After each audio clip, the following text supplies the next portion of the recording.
Hey, it's me, Renee. I'm back. I'm back. I'm back. And I'm doing another video for you guys because why not? Today it's Tag Tuesday. So I decided to do the historical romance book tag. And I did not, I wasn't tagged in this, but I love historical romance. So I said, you know what, I'm gonna do it. So yeah, I'm just tagging myself in it, which is a thing you can do. The first question is, what's the first historical romance you read? Now, okay, to be precisely honest, I did read some historical romance in my teens. I don't still own those books, and honestly, I don't really remember them that much. So I'm just gonna count from like these last recent years. And that book that kind of reunited my love, or kind of gave me my love for historical romance, because I wouldn't really say I loved it before, but recent years I love it. So yeah, recent read that gave me my love for historical romance is Bringing Down a Duke by Evie Dunmore. So I had read some romance before this, had not read historical. Uh, I love feminism. This is suffragette based, and I thought, oh yes, sounds fun. And so yeah, I bought it a few years ago, and so happy I did. And then the next question is, what's the last historical romance you read? I actually finished just like an hour ago. I finished The Duke Gets Desperate by Diana Quincy. This is amazing. Love it so much. First in the series. It's an Arab American heiress and a duke. So you have some Palestinian vibes in it, but you also have a castle that needs to be repaired, and they also don't like each other in this beginning. And then also, of course, love happens, and yeah, amazing book. Give me a little moment to find the question. Who is an underrated historical romance author you want more people to read? Now, yes, I mean, I'm doing this video because I love historical romance. I can't claim to like be a connoisseur. I haven't read all of the big ones and whatnot. So I suppose I can't say if this is underrated author or not, but I kind of feel a bit like it is. And I'm gonna say Alyssa Cole. So Alyssa Cole also writes contemporary romance. She also now writes thrillers, but she also has some historical books, and I feel like her historical ones are kind of forgotten about. I mean, yeah, she has recently gotten new covers of these books, so I mean, that has to mean she sells a bit of them, but still, I love them very much. They're set during the Civil War in UK, sorry, in the US. There's spies, but there's also romance, and all of the books have African American characters at the forefront. And yeah, honestly, I love them so much. Though not the third book that much. But yeah, the first few books in the series, amazing. And yeah, I believe they should have more eyes on them and have more people read them, pick them up.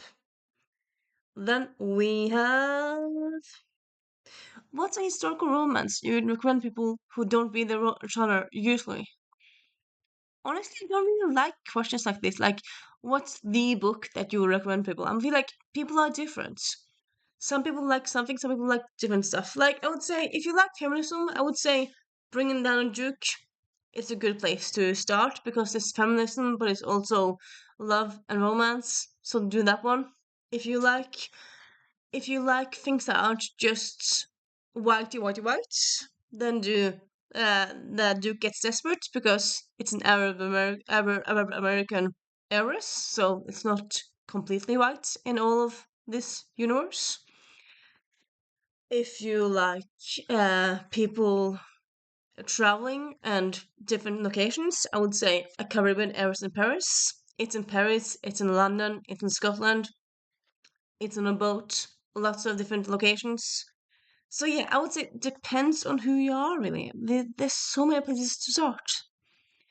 I suppose I would say that maybe not to take a book that like it's deeply deeply into the historical romance lore, or don't take a book that parodies historical romance tropes, because then you won't get that.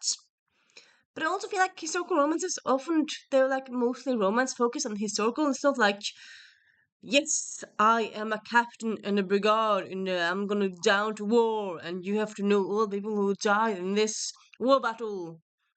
I mean, the battles and stuff like that, it's there, but it's kind of more in the background. So then again, maybe I'm wrong. But I feel like, yeah, depending on who you are, really, I can't really say this is a book everyone has to read.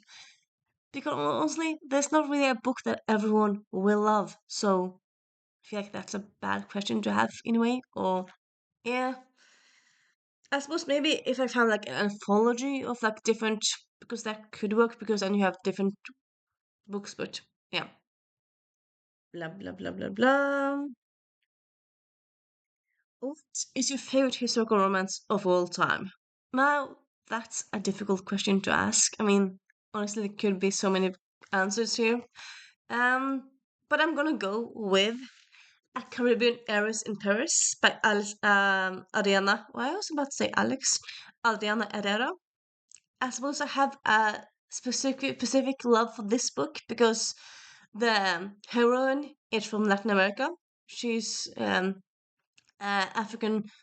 She's Afro Latina, and yeah, I'm not African, but I lived in Chile in for 1 year in Latin America, so I know Spanish. Though I mean, I don't know all. Like I'm not fluent, but I'm kind of fluent. I have never been to Dominican Republic, but like whenever something's kind of um has some Spanish or some Latin American influence into it, I'm like, yes, give it to me. It's just yeah, nice to tap into that side of the world and my life. And also, I love this book in general. Like I finished it like when I finished it 2 years ago, I was just like, my God, my God. I was just in awe of how amazing this book was. I was like, this is the best. I even wrote a review on it on Instagram in Norwegian, English, and Spanish because, like, I felt like this need to be shouted at and like in all the languages. So yeah, I would say maybe this book is my favorite, really.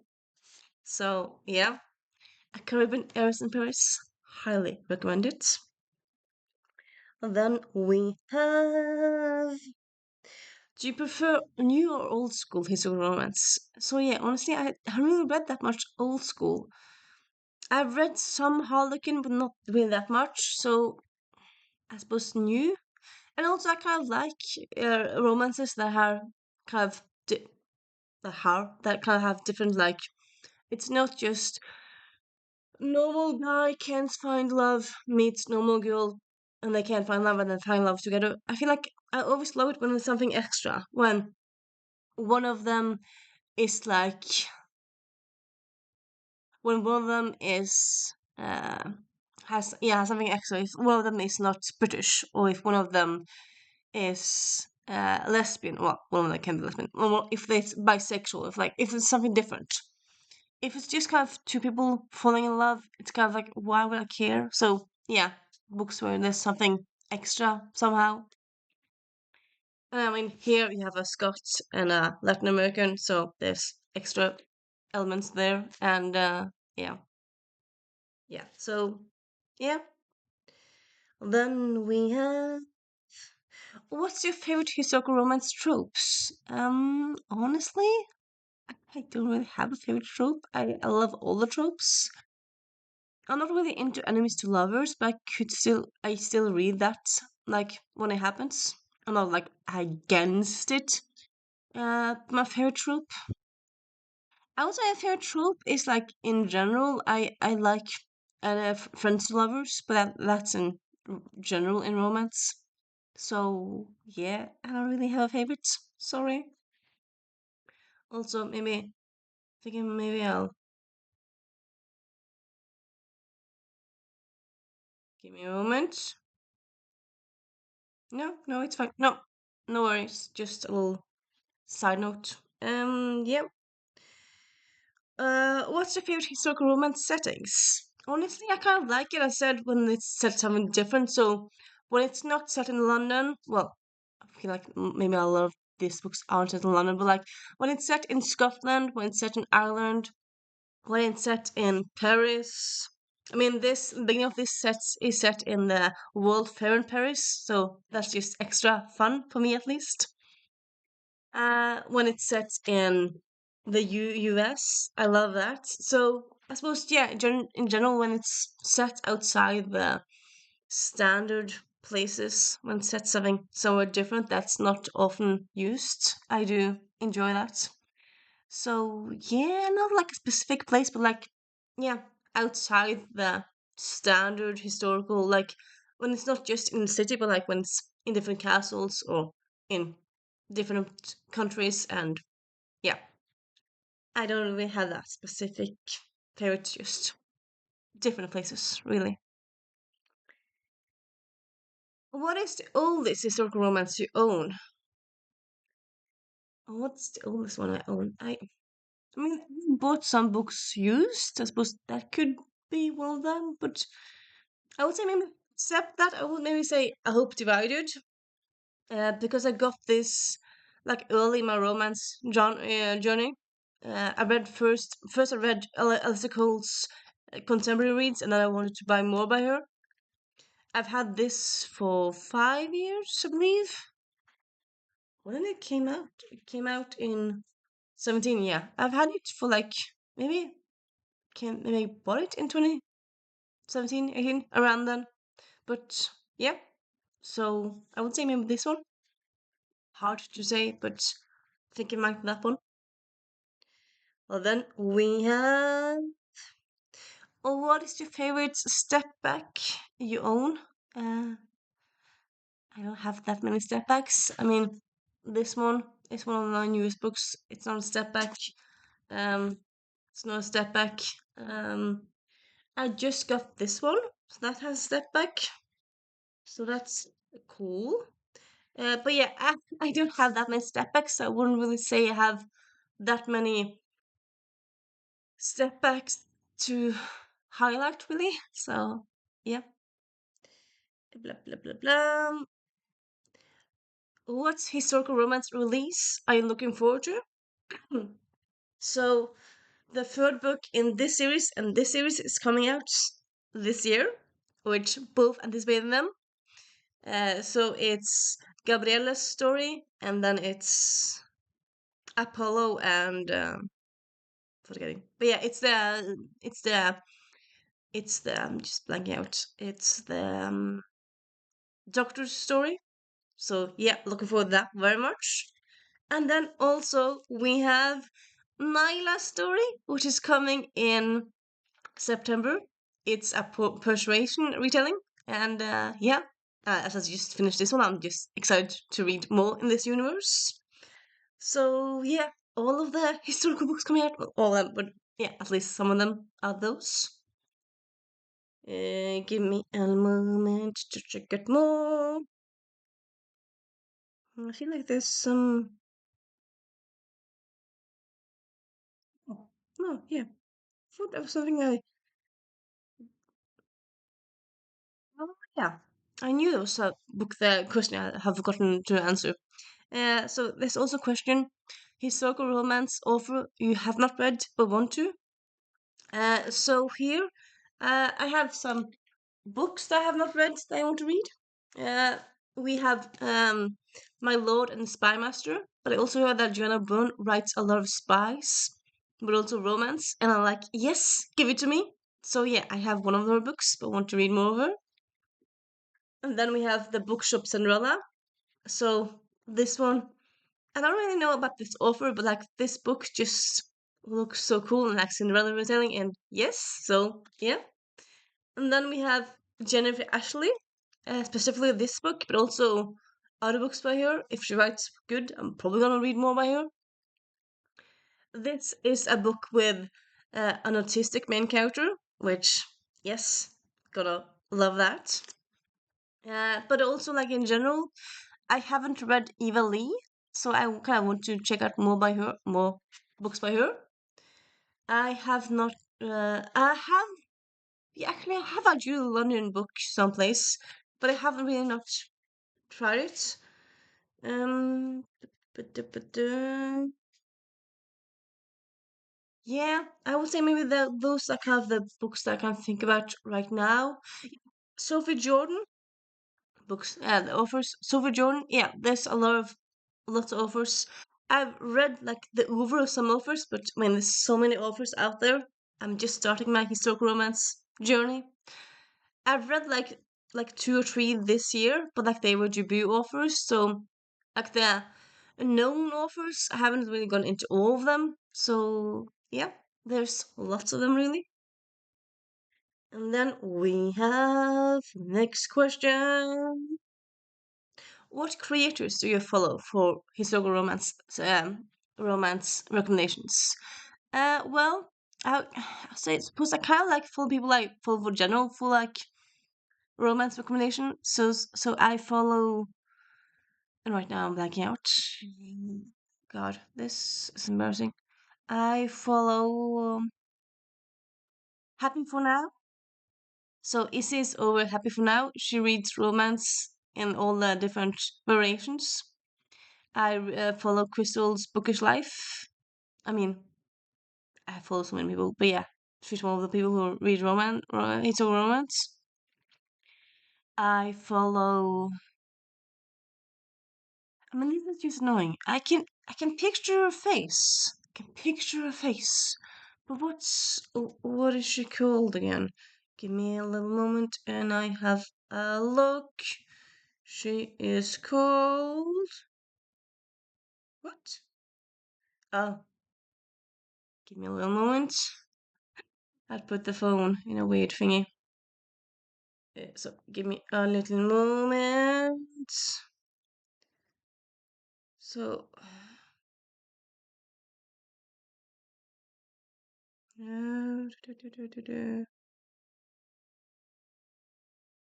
come on. I had a video recently.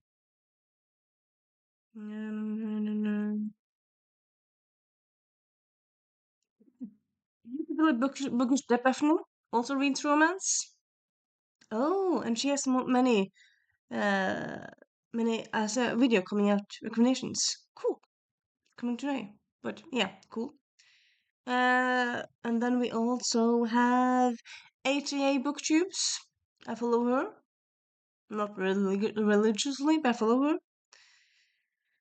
But we also have where's the person I was looking for? This is just I mean, there's so many people. So many people in my feed. I can't like I can't search for the person because when I can't remember what I'm gonna search for. They just had a video out. Yeah, books like Whoa.